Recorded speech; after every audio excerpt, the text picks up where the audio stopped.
gentleman and I connected a couple of weeks ago, and he's doing some amazing things inside of the uniform, and I think even better outside of the uniform. So, guys, welcome to another episode of Success. Your Why Powers Your How. I'm your host, Richard Kaufman, also known as the Comeback Coach, and you are going to be totally in love with this guy. He's truly amazing. But David, I got one question for you, and I'll see how the rest of the podcast is going to go. Since you from Brooklyn, right? Yeah, from Brooklyn. All right. So Nets or Knicks? No basketball. No basketball, really? Being from Brooklyn, really? No basketball for me. Okay. So, coming from Brooklyn, you had a really rough childhood, and I want to talk about that because I think a lot of people think that because they had a rough upbringing, that they can't make it and be successful in life. They kind of have the negative tapes playing over and over in their head. So I want you to tell your story about where you came from, and then we're going to talk about what you're doing now and how you're crushing it and you're helping change the world. So tell us about little David in Brooklyn.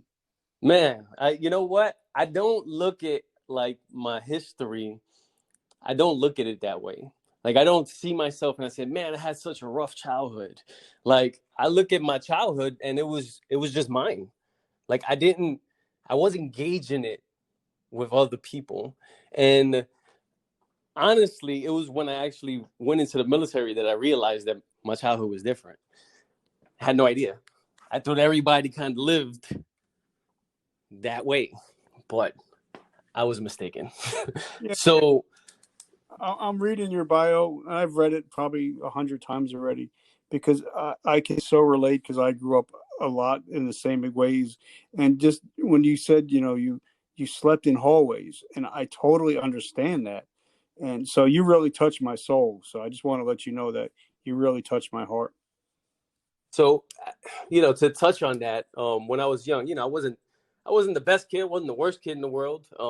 But situations happened, and I found myself having to sleep in hallways. I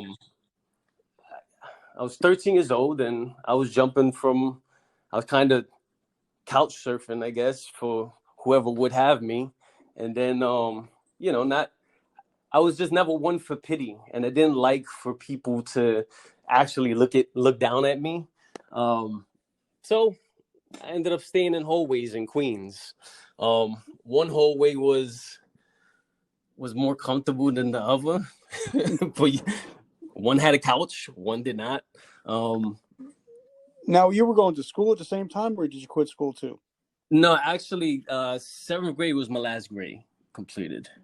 Are you sure that me and you aren't brothers somewhere down? Because I haven't had a 9th grade education, so I can totally relate.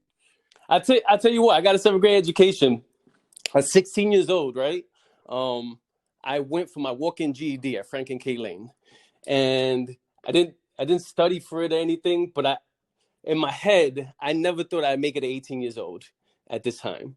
But just in case, I figured it'd be a smart move, just in case, to go ahead and get my GED. And at 16 years old, I went for my walk-in GED. 2 days, took the exam for the 2 days, and I passed it. I got it in May, I want to say 99 or 2000, something like that. And I did nothing with it. I put it in my back pocket just in case I needed it. And that's what I used to get into the military. And, I was thinking about it, because like I said, I study everybody's bio. I hang on every single word. I followed you. I've actually talked to people that you've served with. And it's amazing how, we may not have been like really, really book smart, but we were street smart, and we could learn how to read people, and we can learn how to talk to people.